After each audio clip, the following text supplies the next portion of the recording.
My name is Rebecca Seagraves, and I am joined by Dr. Uchenna Ossai. I could not be more happy to have this guest on. I've been waiting a long time to talk to her. So I want to get intros really down and firm so that people know how amazing this guest is. Dr. Uchenna Ossai is an assistant professor at the University of Utah in the Department of Physical Therapy and Athletic Training. She is also adjunct faculty for the Sexual Health Certificate Program at the University of Michigan's Department of Social Work. Clinically, Dr. Ossai is a pelvic health therapist who is board certified in women's health physical therapy, and she is a board certified sexuality counselor through the American Association of Sexual Educators, Counselors, and Therapists, ASEC. Dr. Ossai affectionately goes by UC, and she is the founder of UC Logic, where she provides sexuality counseling and small business consulting services through an online platform that focuses on improving the sexual intelligence of all adults through innovative content and honest discussion that is free of judgment. She is also the co founder of the Pelvic Health Sexuality Certificate Program that prepares professionals to address the sexual counseling needs of their patients. Dr. UC is a Texas native born and raised in Dallas. Her home stomping grounds are in Austin, Texas, where I actually got engaged. And you'll also find her enjoying a glass of fine bourbon and answering questions on her IG television show called A Bourbon Tales. Dr. UC, thank you for joining us on the Pelvic Health Network. Wow, thank you for that intro. That makes me feel very old. And Oh, there's nothing wrong with aging. Aging is a beautiful thing. It's a natural thing. So I like it. I like it. It means that I've just collected experiences and wisdom over the years. you have absolutely collected experience. I want to get right into the consulting work that you do Sure. because I'm working now with larger organizations. They are wanting to put pelvic health, sexual well-being, wellness at the forefront of their services. So a lot of people are really hungry for how to really expand this information to people early and through the most qualified channels. Tell me a little bit about the consulting that you're doing for sexual wellness. Well, it just depends on who the stakeholders are, right? And what sector you're working in, right?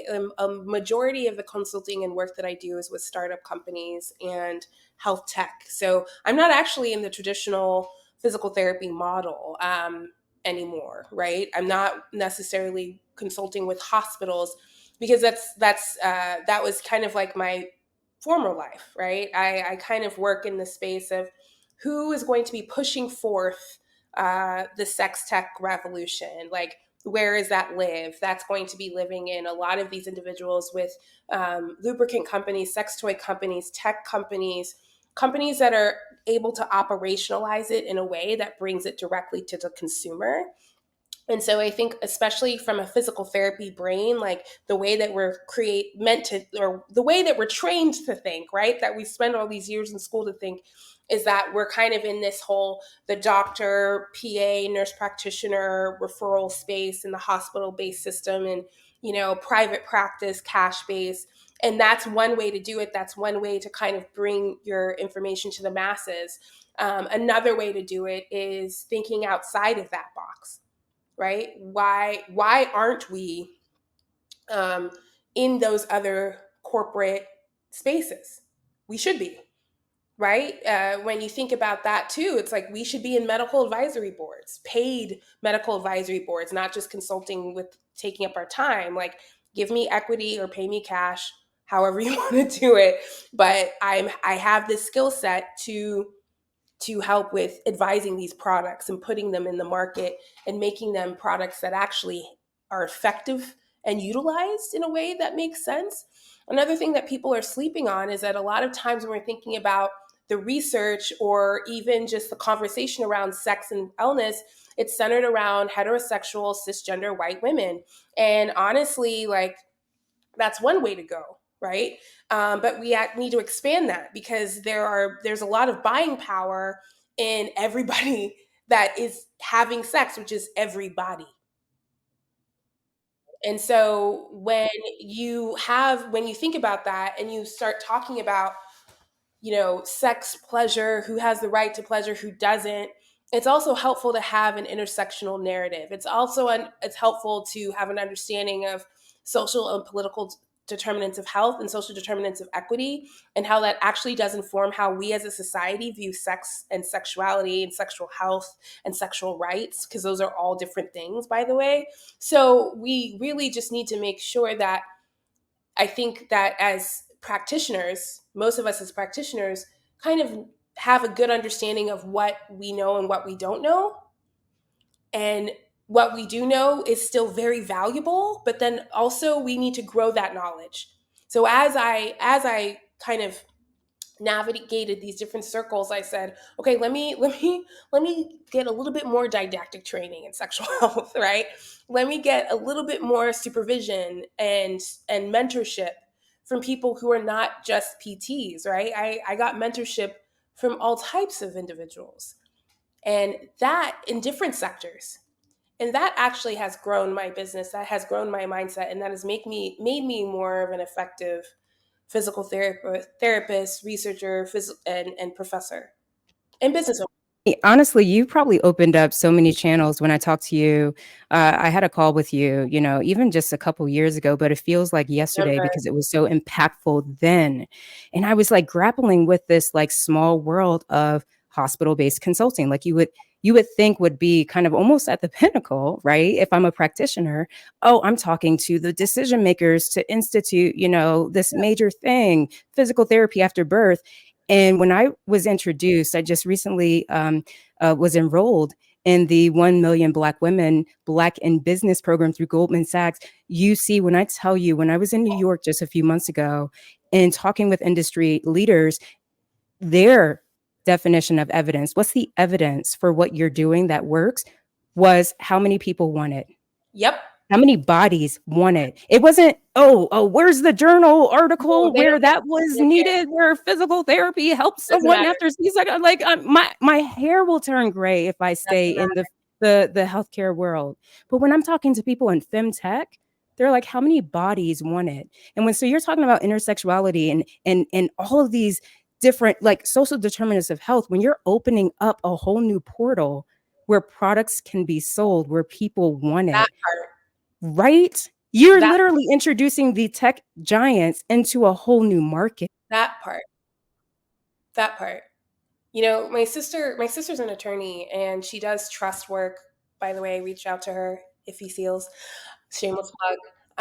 But she talks about closing the wealth gap, right? Because that's also one of her passions, particularly for BIPOC folks and folks who identify within the LGBTQIA plus communities, plural, not one community, because it's multiple communities, so people might forget that. But she was saying that, one of the things is that people sleep on this. Like, she was in this incubator and accelerator and all this stuff, and she was saying that, when she's pitching these ideas, they're like, huh, a lot of those people who have all the money and the funding, they're like, I didn't even think about this group, because they're looking at one particular group. And when you add that perspective, that makes a better product. When we talk about those big phrases like diversity feeds innovation and innovation feeds diversity, this is exactly what we're talking about. If you only focus on one group, you're missing out on the creativity and the growth and the gross domestic product and all the things that we talk about. Like, it is the diversity argument is an economic argument. Oh, the diversity argument is an economic argument. That's just cold hard cash that they're missing out on. Missed opportunity, missed potential. People sleep on this all the time. They're like, and I'm like, yeah. That is the economic argument. In terms of your approach when you're consulting, because this is really what gets to the heart of the issue, you're not just training providers on including, individuals and what they want in terms of sexual health and wellness in their healthcare experience. You're Mhm. actually consulting on a larger level to bring those wants from the consumer, from our clients, from the market to the industry leaders, okay, in tech. What's been the overall acceptance of that when, in terms of bringing a new market to sexual wellness? Well, I think the thing is, I've been positioning myself for a long time to what people don't realize is like what they see that's one thing and what they don't see is a whole other thing. And the work that I do behind the scenes to get myself in spaces to be recognized, like CSM is not my be all end all conference. Oh my gosh, you told me that 2 years I ago. told I you was just that like, years "Yep." ago. I told you that. I remember that conversation. I said, this is not the biggest, baddest thing. It's A a lot of great people don't even know it. Yeah. it's a great thing. It's a helpful thing, but it's not the thing. It's not the only thing. And I think that over the years, I've been in situations where I was chasing the knowledge, and that's the thing. It took me time. I didn't get here in a month. And I chased the knowledge, and then opportunities came my way because I put myself in places for opportunities to come my way, and they were with people who were aligned with the values that I had. At the end of the day, what still matters is that working with companies and businesses that have your values, that have, because it's hard for you to be happy, it's hard for you to contribute fully your expertise when you aren't excited about it, when you aren't inspired by it, when you don't feel like there's collaboration, and also when they don't value you, right? And I've made multiple mistakes in the process of learning because like agreeing to do things without true compensation. And I'm not talking about true compensation in cash. I'm talking about like they'll offer very little. They won't offer equity. They won't offer those things. They'll just say like, we just want you to do this so and so, and you get to be part of our advisory group. Well, that doesn't work, right? Or it could be that they're going to open up opportunities for you, right? Like, so it's not even, maybe they don't pay, but they're going to be like, well, I'm going to put you in contact with this person, with this magazine and this other media conglomerate. And then you're going to have this opportunity here. And then you can share your knowledge, and then that exposes you to different people. So then all of a sudden your world that was like PTOT rehab becomes so much bigger. You see, I mean, I see you honestly I see you at this forefront of a sexual wellness like awakening. I mean, to be honest with you, like I see so many products and so much tech now evolving around me as a consumer, around Yep. my needs, around my wants, around my preferences, because I see a woman that looks like me on the forefront, advising those tech companies, advising those advisory boards, being on the forefront of commercials. I mean, I'm watching commercials of you, and I'm being inspired by what I'm seeing.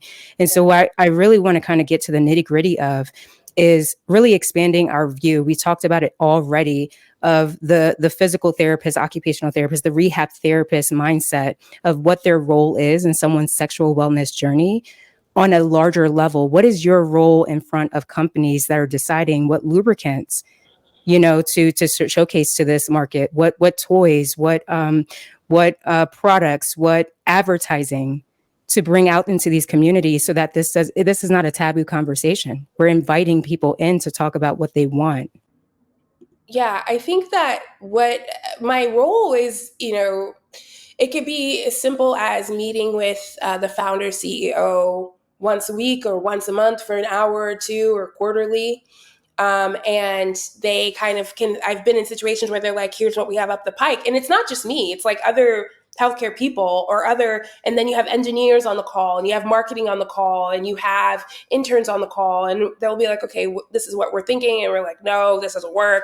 This is why. And then we say, well, you need education around this and da da da da da da da, right? And you have different companies that, and you start to see a consistent model. Like if you notice, a lot of the sex toy companies like Dame, Mod, Unbound Babes, they have their product, but they also have dope blog content that people sleep on. And I tell people this all the time, and they were like, where should I get sex ed? I'm like, go to these sex toy websites and click on their journals, click on their blogs. They have such beautiful content that basically is like sex ed for free. Like I would sit with my patients and be like, see, look at this. You don't have to pay for anything. You could just go and learn the concept and be like, and then that, because sometimes when you talk about toys and things like that, that's not in the mindset, right? Or just even giving that perspective. But there's also been contexts where, I've been in like product development, and which is basically consulting, right? And so you talk about like the logistics of how this can work. Is this going to work for someone who's larger bodied with like a really large pannus, right? Or how can we like show this, or like even in terms of like the images that they use, or even in, how it's being designed, how it's being marketed, and what group is going to be really focused on that. And that's the thing, like I'm not, I've never been a founder of a tech company, so I can't tell you those conversations, but who knows, maybe there's something on the horizon, you never know. But I think that that's where I've really kind of contributed my expertise, but then also speaking openly about some of the barriers that a lot of us have, in terms of accessing this information, and who is it landing for, right? Who is it landing on? Is it landing on queer folk? Is it landing for indigenous folks, black folk, Latinx folks? Like who are we looking at? White folks, cis folks, trans folks, poly folks, monogamous folks. So there's a bigger conversation. I think that just like when we talk about pelvic health, right? And we say that the gold standard of care is multidisciplinary care. No one can get better functioning in a silo. Same thing with sex and pleasure and the sex tech revolution. And that's why you're seeing some of the more successful companies pairing the education with the product. The product is the education and the physical product, right? And so you need to marry those things together. So it is a biopsychosocial approach if you really break it down. Yes, you have to think of it that way, especially when it comes to sex, especially if you want it to be a really good product, that is sustainable, that works if you want brand loyalty. I mean, you even so you tapped first of all. I'm going to just pan out a little bit for anyone who's like joining us in the middle and is just like, okay, wait, whoa. Let's just define the sexual wellness industry, because you are bringing already high level conversations of how a business owner, a pelvic health practitioner, a sexual wellness expert could contribute, and not just contribute like passively, but actively get compensated for their expertise. Blogs, you already mentioned, consulting, with companies that are in the foreground of Yeah. this industry, you already mentioned. And in consulting, not just advisory boards, but actually consulting with CEOs of pelvic health companies. Let's talk about sexual wellness. Let's pan out. How do you define the industry? I mean, I think the sexual wellness industry, that is a broad term, but really focused on the sexual activity and anything that supports sexual activity, sexual creativity, exploration. So that can be everything from physical product toys to erotica to AI, sex robots to education to books, videos, porn, you name it. So anything that is a vehicle for information, experimentation, um, and play is in that. And I would actually include in the sex wellness industry, I would include big pharma as well. I would include them as well, because you have to think about that from what's happening physiologically to the body as life happens to all of us across the lifespan, whether you have surgery, cancer, um, menopause. That is also part of the sexual wellness and just revolution. So let's not get that twisted either. Um, and so, and that's the reality. And this is now going on 4 years ago when I saw your I don't webinar. Is it the right word, with Dr. Lauren Collins? And Oh I was in the yeah, hospital. I yeah. was in the hospital watching women 24 hours after birth be, given the insert, the Nexplanon birth control insert. Mhm. And then I'm hearing stats from you years later saying, what, 86% of providers don't talk about sexual wellness with their patients. Before that, before even treating women in the hospital after birth, I was seeing 5 years worth of cancer patients. Nobody, thought they were having sex. So like these conversations weren't happening. So yes, in terms of the sexual wellness industry, it spans both directions, the health side and also that in that pleasure entertainment, span. It's a whole spectrum. But in terms of like the patients and the people that are just being underserved, I mean, your education, when I've heard you speak, you see, especially through that webinar that you gave, oh my gosh, I was seeing women basically what, 100 years later, I mean, 180 years later, if I have to do my math right, also being operated on and just sent home in pain with a new birth control implant. They weren't giving any education on how to heal from that, on how that was going to change their sexual function over the next few weeks, right? So in terms of just like at the base level, if we want to just talk about the lowest hanging fruit, how do you train providers on first addressing the health and wellness? Because I want to get to the bigger impact, the industry impact. Well, I mean, I train providers in different ways, right? One is like through the pelvic health sexuality counseling program that Heather Edwards and I created. And Heather, I just want to say Heather Edwards is a brilliant sex counselor, supervisor, author of erotica. Like, check out her stuff. It's dope. And a great intervention for our patients living with sexual shame, trauma, pain, all the things, because I do feel like that's a very underutilized intervention, by the way. So from that aspect, we're training the trainer, right? We're training the provider, and that's going at the higher level. Like, it's no, because I was assistant professor at University of Texas Dell Medical School for 5 years, and I was training the med students, the residents, the fellows, and we were talking about intersectionality. We were talking about the biopsychosocial model. We were talking about social determinants of health, equity, political determinants of health, all of those factors. We were talking about the initial historical insult of colonialism and racism and how that plays out in the sexual activity of all of us. We were talking about how we started it as a science and who got consent, what information we have, who got consent to be researched and who didn't get consent to be researched, which has long-standing impact on us from a genetic standpoint, from a societal standpoint, from a cultural norm standpoint. So I educate by doing those specific things in those spaces. I educate by speaking regionally, locally, internationally, nationally. But then I also educate by, like, when you think about how I do UC Logic, there are a lot of things I don't do great on, but that's one thing where I'm like consistent with my messaging, in that it is always been intersectional. And it's always been to be like speaking about history and the truth and the system of oppression and power that really dismantles how people access their bodies and their sexual selves. And so when we talk about that, when we talk about educating, we really need to know that, right? It's more than just picking the right vibrator, right?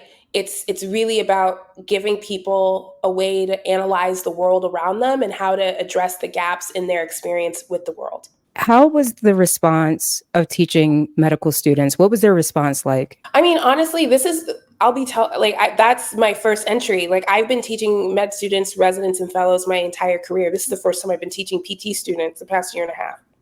How's that been? Different. Different. I think it's just different from the way that med school runs is different than the way PT school is run, right? You have different resources, different ability, different freedom. I'm very lucky in that I have an excellent boss and leader in the chair of my department, Dr. Lee Dibble. He's dope and woke. And like, when he hired me, I literally was like, listen, I'm blackety black. I talk about the real things. So that's not changing.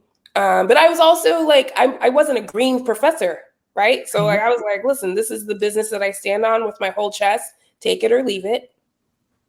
And it wasn't like I'm out of here type of thing. It was more like, this is just what it is. And this is health. Period. If you want me to speak the truth, great. If you don't want me to speak the truth, then pick somebody else. Right. And You give so much. You give so much history, and that's why I wanted to know, like, from a med student perspective, PT student perspective, does it matter?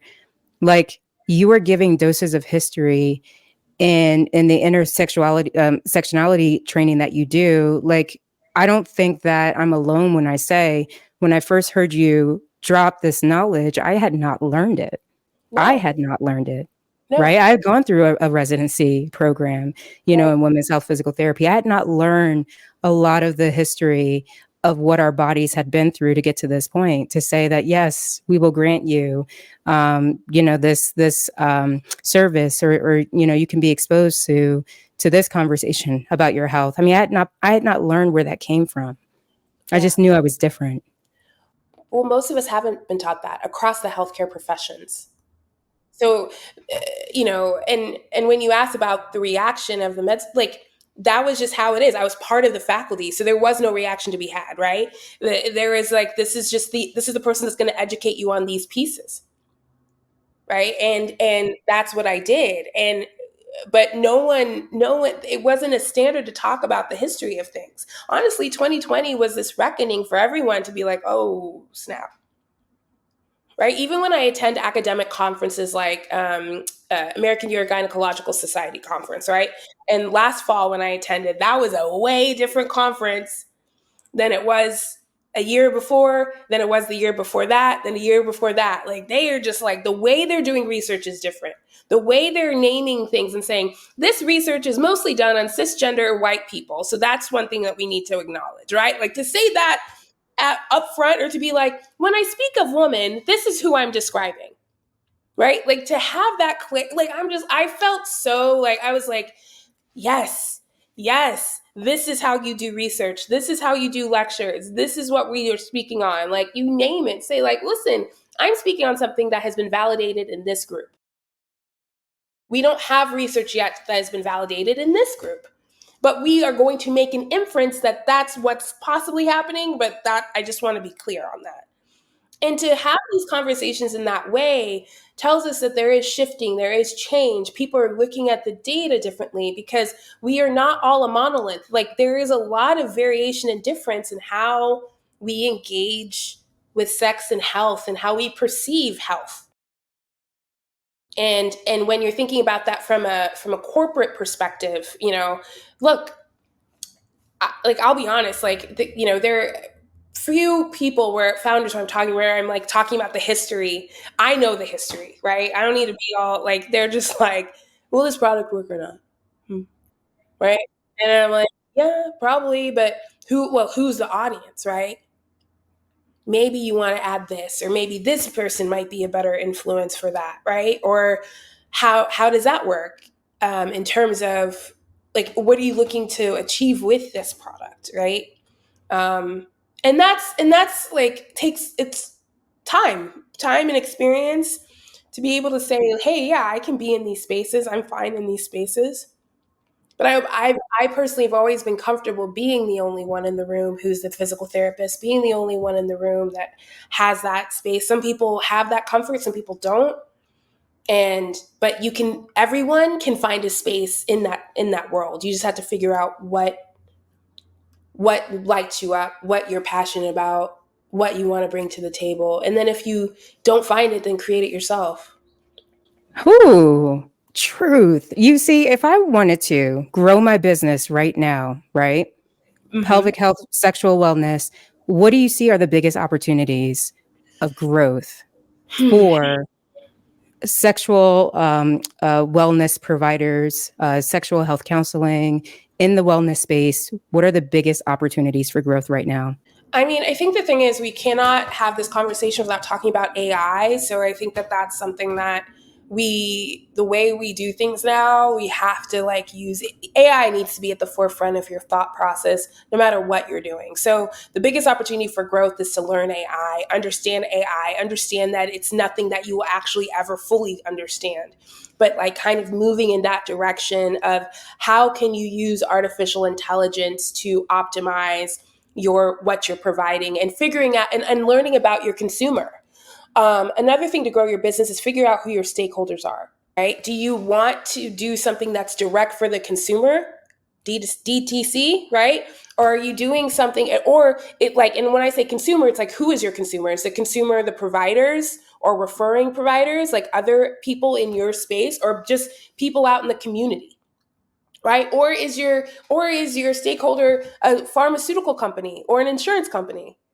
And so really thinking about that, I think is going to be, because it's like saying, well, well, I don't know who your stakeholders are, so I don't know who you want to create, right? So figuring out who you want your audience to be, who is the whale.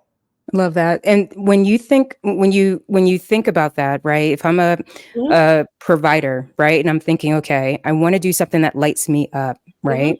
I want to make sure that I'm targeting the right person for that. Whether it's an insurance company, whether it's a hospital, whether it's a femtech, all of that. I love that you started this conversation with AI, because my business advisor today just rewrote my whole website on ChatGPT. Like, she Yep. just like went Yep. there and just said, okay, I'm going to put in this, this, this, and this, and just rewrote it.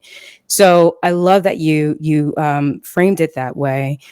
When you are defining passion, what does that mean to someone who's been in the space as a clinician, who's been on the ground with clients and patients, and they kind of just get who's coming to them? What is that? How do you define that? Right? So can I tell like a little story? Yes. A little. Yes, please. So So I I was was a a resident. resident. So I was the first they called women's health residency at WashU. I don't know if they still do it now, but I was their first women's health resident many Your moons ago. first one. The first one. And I remember Dr. Tracy Spitznagel, She's like my second mom. She is the director of that program still. And I remember I was asking her about this midway. And I remember I had so many like patients with sex issues, and I'm like, I love talking about sex, la la la. Like I was like a green PT. It was fresh out of the womb, and she, and I said to her, I was like, I need more stuff on this sex stuff. And she looked at me and she's like, then let that be your. Because it was something that I kept asking her about. I literally felt in my body like this is interesting, and I don't know enough. Like the thing I kept bugging her, and I kept being like, I need more. I need more. I need to know more. That's where my passion came from. And then also I'm going to say something where when you think about my work with sexual health is a deeply erotic practice. And I'm not talking about the erotic from a pornographic perspective. So I'm quoting Audre Lorde here. This work that I do is my life work. Like it is how I access my power, my creativity as a being on this planet. Right? When I wake up in the morning and I think about educating people about social justice and sexual health, it literally energizes me into getting up out of bed. Right? That's where my creativity comes from. That's where my excitement comes from. And that's what my passion leads me. Now, accessing that, how I did that, I did this really roundabout way. Like, I did this way, like, Nigerian as hell. So like we just always have to be the most about everything. And I will, my mom's like, darling, do your residency. Yes, please. Get your doctorate. Yes, please. Okay. And like, yes, darling, be a professor in a medical school when you're not a medical doctor. Okay, yes, do it. Please show them. I'm sorry, I have to put myself on mute. I'm dying. Like, always. We always are doing too much. Yes, darling, start a business when you have no time. Okay, perfect. Like all the things. I did the most. I did an ASEC certification. There, like at the time when I did the Michigan program, I was a student in the Michigan program. I think I was at that point 2 years out of residency. It's this year-long program. I had to fly to Ann Arbor, like all the time. It was an investment of time and energy, but it was like me and one other PT, Judy Abel. And I remember Judy and I were sitting at CSM a year before, and she just, and Tally Rosenbaum, who was one of the first PTs to become a sex therapist. And when I met her last summer at a conference in Portugal, we were both speaking at, I literally almost passed out. I think I literally almost did because it was so hot. But Tally was speaking, and Judy happened to sit next to me, and I had the Michigan website up, and Judy started asking me about it. And I was like, I'm applying for this thing. I don't even know if they have any PTs doing it. And we both ended up going together. And Judy became the third person behind Tally Rosenbaum and Holly Herman to get her ASEC certification as a physical therapist in the world. And then I was number 4. And then you had at first, yeah, for a long time. Now there's other Black PTs that are getting it, and I'm so proud of them and excited for them. But like I was the first one. Yeah. When you were talking about that is what drives you to wake up in the morning. Mm-hmm. You can't teach that kind of passion. You can't teach it. You have to find. And when I talk to people now and they're like, what should I pursue? What should I start a business in? And I'm just like, wait a second. There's a lot of questions that have not been answered yet. Like, what are you passionate about? Can we just talk about that a little bit more? Like, how did you come to find that this was your passion? Sexual wellness, sexual health. It's always been my passion. Even when I was like a teen, I was interested in this stuff. Like, you know, my first brand deal was with Lifestyle Condoms. And my friend Matt was vice president of the marketing company that had them as a client. And Matt, who I met, we were sophomores in college, like I was always like talking about sex, like not in like, like a, way that you would think, but I was always like fascinated. I'm like, did you know? Like I was that person, right? That had these weird facts. And he he talked to the client and he was like, you know what?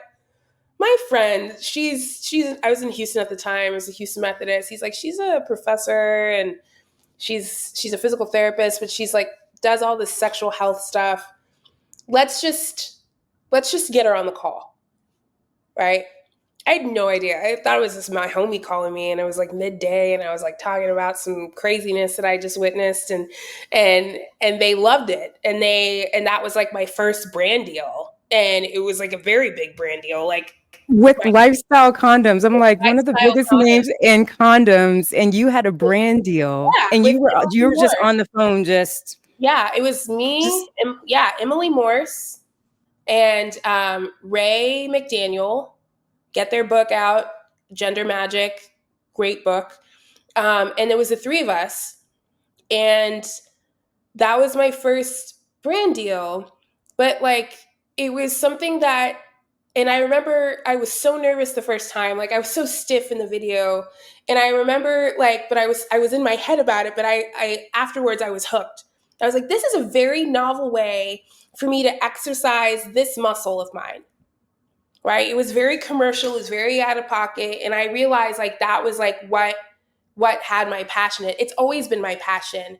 And I think the thing is the opportunities that come my way are because it's something that I've been talking about for so long. So people were like, they know this is UC. This is UC. I'm going to pull UC in. Oh, by the way, like random. Some of the stuff I'm like, how did I get this gig? I don't even know. I don't even know. Like Planned Parenthood, right? I did a big segment with them last summer, and like it's on YouTube now. And I was actually on Fox News the other day because they were screaming about me, apparently, like saying virginity is a social construct, which it is, by the way. And Fox News was like, harping on me about it. And I was like, and my mom was so proud because she was like, oh, good. She's like, tell those tell those people that this is the thing. But I remember that opportunity came because um, the CEO of the agency that was working with Planned Parenthood had seen my video with Alana, and I had emailed her at the beginning of the year because I had been following her agency for like 4 years. And so I emailed her, and it was just serendipitous how all of that worked. And then it's just the networks you build. Your passion feeds the networks that you build, and those networks feed you. And I think that's really when you're thinking about passion. What are you talking about? What is something that you're curious about? What is something that you're like, I just want to learn more? You just keep kind of clawing at it. And for some people, it happens immediately. Like some people, their success comes very fast. And some people, their success takes 10 or 15 years, right? And how you define success is different for everyone. And I think that that's also something that we all also have to appreciate.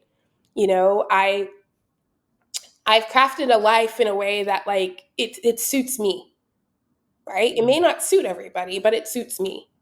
And for me, that's success because like I have that flexibility, you know, to say that. And I say like I'm living a life that I've designed um and created, and it hasn't been easy. That's another thing that I also want people to understand. It hasn't like you know, I take a lot of breaks from social media, and I'm always I think that that's also something that like isn't like my strongest, you know, trait. But at the same time, like I also am like, for me to maintain that balance, I need different things, and sometimes that means I need to step away from something that I know isn't giving to me as much as I need it to.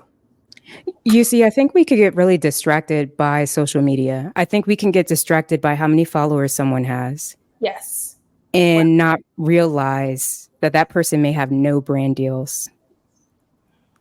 that part. That part. Like you can Like have you're talking about being not just a physical therapist, not Mhm. just a pelvic health therapist, not just a sexual health counselor. You have broken through ceilings, right? You've gotten brand deals. You've been featured on commercials. You've partnered with organizations like Planned Parenthood. Like when people are thinking of success, we're getting really distracted by followers on social media. Like people are not like realizing the amount of space out there, right? Right. And like you think about it too, like you know, social media is a brilliant marketing tool. It's the marketing tool. It's the it. But that's like that's.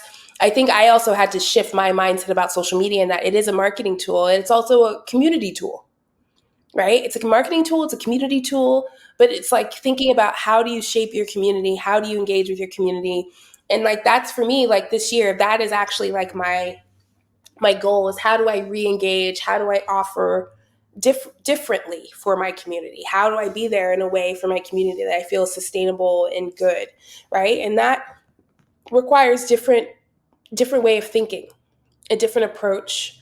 But then also thinking strategically, you know, I launched like Heather and I launched the sexual health certification or certificate program last year, and our first cohort was in January 15th of last year. And I remember Heather and I planned it, it took us 2020, the year of 2022, the entirety to build it. And so last year we were thinking, I remember talking to her in October of 2022, and we were like, we'll be excited if like 10 people sign up. And in the first day, like we opened applications November 1st, the first day we had 100 applications, and we were like, oh, like, um, I just remember being like, open up the Google Doc and it's like, You see, it's so funny to hear your response to that because it's like I'm not surprised.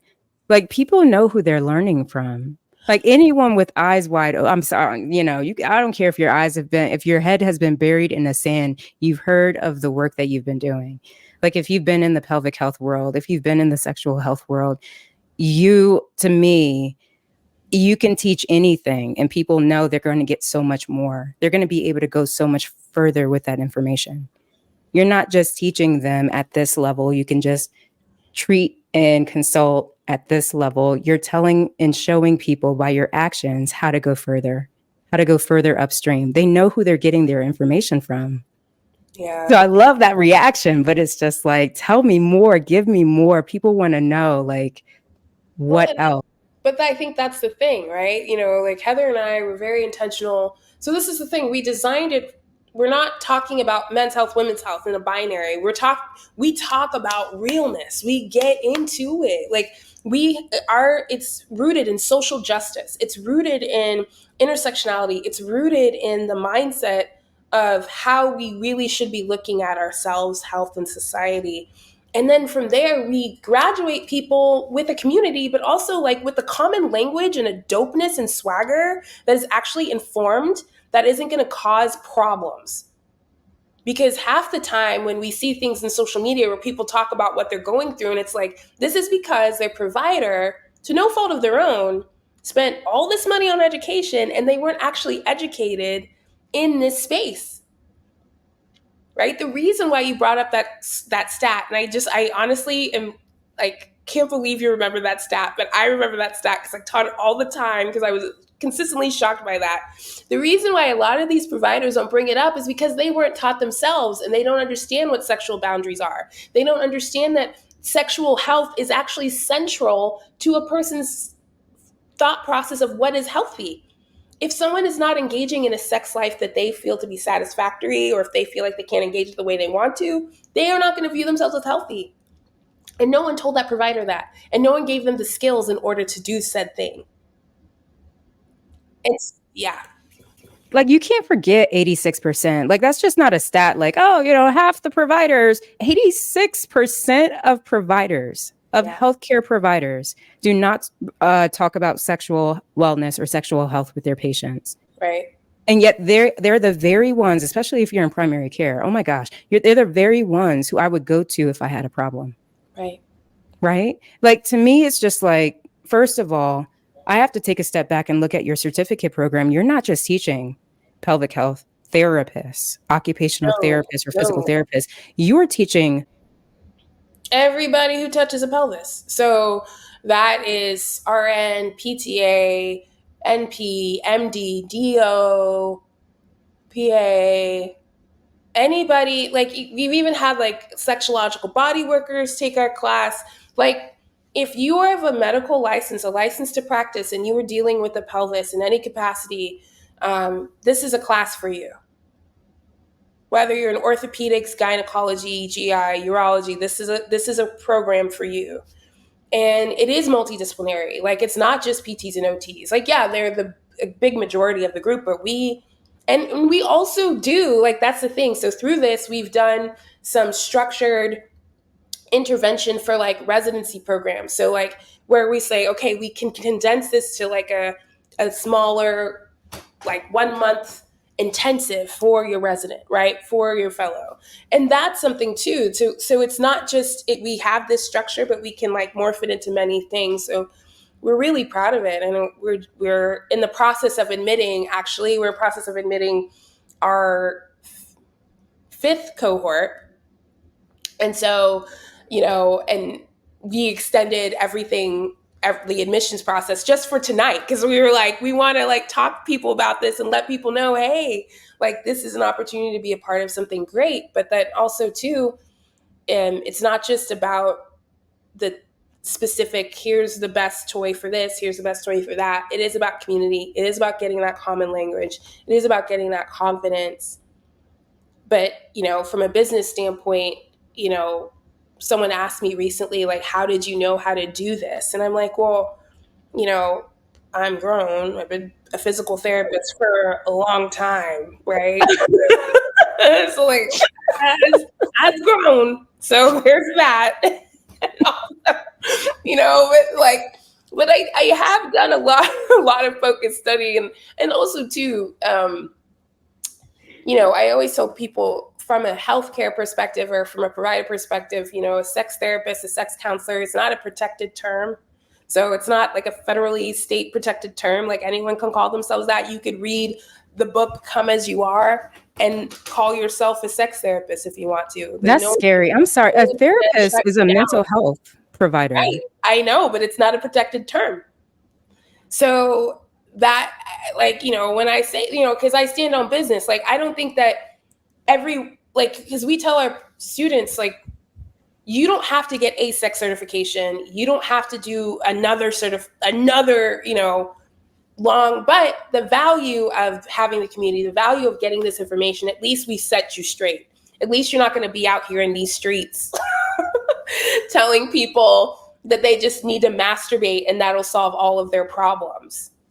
And Right? just so people, I want to get this definition, like, so that people understand. ASEC certification is American Association of Sexual Educators, Counselors, and Therapists. But Yes. a sex therapist is not a protected term. Someone can call themselves a sex Right. therapist, but Sex not a therapy, sex counselor. a sex counselor isn't protected either. So a sex therapist, the main difference between a sex therapist and a sex counselor, you're right, is a sex therapist can only be a licensed mental health provider. So if you are not a licensed mental health provider, you cannot call yourself a sex therapist. In theory, right? Because it's not protected. But that's really how we delineate ourselves. So anyone who is dealing with patient care or dealing with an acute management of sexual issues and sexual dysfunction, that's going to be a sex counselor. That can be clergy, that can be healthcare providers. That's where we focus on. So we can provide them with specific suggestions, limited information, right, to help address that issue.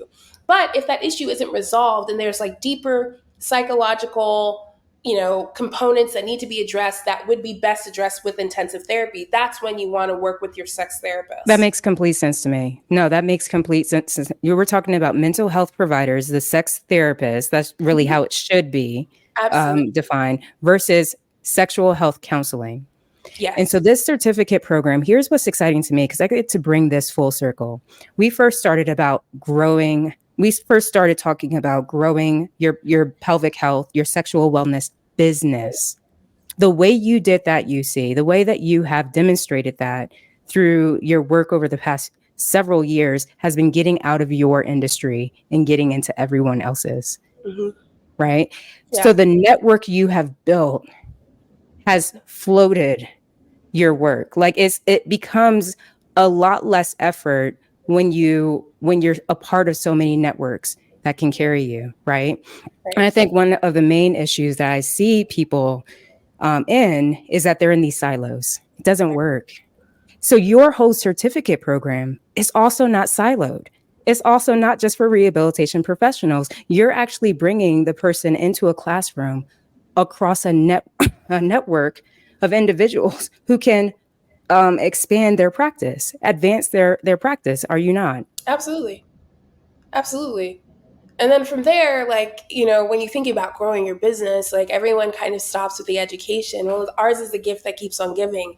There's different pyramids that work with the business, right? So you take the class, but then if you want like more individual supervision, like we provide that at a cost. You have group supervision, you can have individual supervision, right? And that's like one aspect of it, and then on the other hand, I have like my primary job, but then I also have like my partnerships and consulting gigs, and then I have like all these other so it's like when you think about it, when you think about my business mindset, it's not just like UC Logic, it's not just Utah, it's like all of it, right? And then of course, I think one of the things that I will say that social media has done is that, especially when I started in social media, like there's some real dope humans, and we came up together, and some of us have achieved different varying levels of success, but like in terms of what they feel, but like we still talk to each other, like we met each other in person, right? Like I'd be in like New York City and there was someone that I liked and I thought they were cool, and now, and like I'm like, let's go, hey, there's this like rave, let's go to this rave together, or let's have drinks, or let's do this, or and then it's like now they're like, running whole companies, but we came up together, so we know each other, we know what we're offering, and so that it wasn't just me like stepping outside of my profession. It's kind of saying, I really like what you do, and I feel like we can vibe and we get to know them on a personal level, and then you're like, you know what, I actually really want to work with you. And it's not just the tech space too, it's the art space. Like I have those like the Sunday art therapy with UC. Like don't sleep on art, everyone. Don't sleep on that. Because would you think the most unlikely partnership is like big pharma corporations with art, but they partner all the time. So if you see that type of partnership, why can't you have your partnership with like Nike, Reebok, right? Big fashion houses, skincare. Like, think about it. There's like the opportunity is like endless. Oh All yeah. in the sexual wellness space, All in such partnering with art. I mean, because I look at you and I'm like, you are a walking piece of art. You're a oh, walking piece of art. Like, I mean, I just like as soon as we got on, I mean, first words, I'm just like, you are beautiful, oh, thank you. right? Thank I'm thinking like, okay, you are tapping into so much. I want to bring this full circle. I want to respect your time because to me, it's just like, oh, you have provided so much value. If you are coming in, please start from the beginning. you. Just start from the beginning. These are why these live streams are so beneficial for me, is because people are like, when is the recording? And I'm just like, I just finished it. Like, this hasn't released. Like, no, you will see this from the beginning as soon as we close. You are leveling up people's business. If you are a healthcare provider, if you're a pelvic health therapist, or if you're just in the industry, Mhm. you already know the industry and you're not. You want to actually partner with health providers. You are giving all these avenues and ways for people to do that. You teach a course, right? A certificate program for people to actually network in the industry and then follow each other like you did for years. You're talking about relationships that you had years ago on social media, and now these people own companies and you're still partners with them. Where can people get all the information they need to enroll, to get in your circle, to learn from you? Like, just drop it, please. So, what you can do, the easiest way to do it is you can go to my website, www.uclogic.com. And you will see that you can click on the sex counseling certificate or sex counseling link, or you can go to pelvicguruacademy.com / pelvic sex counseling. And because we partner, and I forgive me, I should have said this. We partner with the amazing Tracy Sheriff, who is the founder and CEO of Pelvic Global Academy and Pelvic Guru, and she's been an amazing partner in the pelvic sexuality counseling space for sure. And so she's brought in all the swagger for us to make this a great program. And I'm gonna have a little fun as a last question. Tell me about that picture as your header. I freaking love that My, photo. You're in my, front of a bunch of doll oh mannequins. my gosh. So this is like And when we that was talk actually about one my of the photos master. that you sent me. I was like, all right, just send me your headshot. And you sent me this gorgeous photo. You know, it's just so well taken. But I'm like, I gotta ask her this, like So online. so my dear, so this is when we talk about network, right? And you, like I say, I've been talking about this my whole life. So my friend and world renowned international photographer Mary Beth Keith, who photographs, who just Coco the tennis player, what's her last name? She Someone drop photographs, it. yeah, Um, Venus and Serena Williams, Wayne Gretzky. Like, she's a world renowned photographer. And I remember, God, it was 7 years ago, I think, 8 years ago. I texted her. I was like, "Hey, Mary Beth, you're in Miami, right?" She's like, "Yeah, yeah." And I said, "I need to take some pictures. Like, I can come down." She's like, "No, stay with me." Da da da. And we like walked around, and Mary Beth and her just like fanciness just took these amazing photos of me. And she's my photographer for years. She's the photographer of of my life. And we've been friends since we were 15. We went to high school together. When you talk about people, watching people come up and maintaining these relationships, you know, here's someone that, like, in essence, I would not be able to afford 14 minutes of her time if I didn't know her otherwise. And she here, like, oh no, in all of the world. Like, she's, you see her work in Time magazine, you see it in, like, Mary Beth Keith is dope. Dope. She is next level photographer. And there's no, like, I she is the future Annie Leibovitz, okay? And I love photography and art, and Mary Beth's eye is insane. So that's where that, and that picture was in front of this like random dress shop. And Mary Beth was like, oh my God, I love this. This is perfect for the sexual health space. You're around all these nude, models, and it's like a blank canvas. Literally, that's what she said. And Mary Beth is like just very like she's just very unassuming person. So she's just like in cut off shorts, and she's like doing her like cool photographer move shoulder thing that she does. And I just was like, okay. And we were laughing because, You I see, mean, I love it. Oh man, I had so much fun like prepping for this interview because I mean, like I said, it was just so wonderful to like try to figure out the stories behind it. But that one I wanted to ask you about. That is on like the header, right, of your website. And I'm just like, that's it. That's that's it. That's the one we're gonna use. That's the one I'm gonna open this with. Let's go. yeah, I'm excited. Yeah, and I need to. I actually am due for another photo shoot soon, so I need to get myself to Miami. I need to get myself to South Beach so we can get some pictures done. Awesome. Awesome. All right. So next cohort, you're still accepting Yeah, into this cohort. we'll accept application through Monday, and then so just fill in the application, and then we'll drop you a line, and you can get started. And if you just let us know that you found us through this event, and we'll give you a discount, $200 discount. Thank you. Thank you Yeah, so much. I did not ask you for I was like, okay, I mean, I no, no, try to like just but hey, no, I really appreciate that. For me, the fact that you're extending it through Monday, that was huge. I yeah, really appreciate the value, like I said again, I'm going to close out.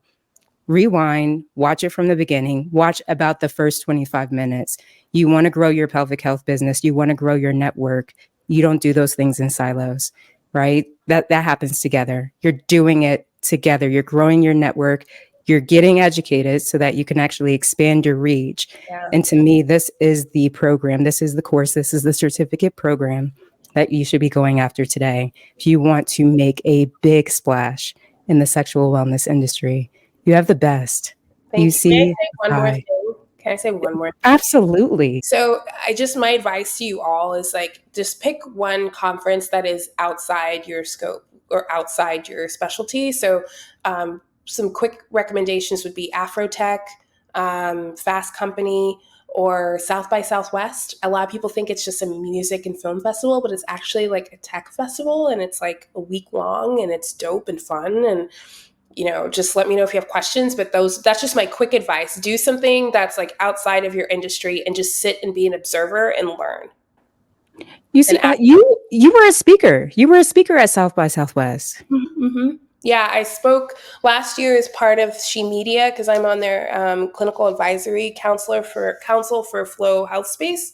So I spoke last year on sex and sexuality, and I attended this year the whole conference, and it was, I mean, it's eye opening, and it changes how you think and stuff. And if you can make it, and if you can give the time commitment, because it is a much longer time commitment than South by Southwest. It's like an 8-day conference, so you don't necessarily the whole time, but like it's fantastic, and I would highly recommend. So if you're a healthcare provider in the space, get out.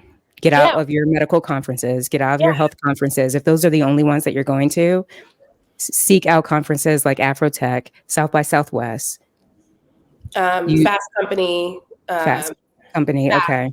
or if like Forbes, Harvard Business Review, if they have like 1 day or half day events that are virtual, because they do that too, just like look into that, because you learn so much.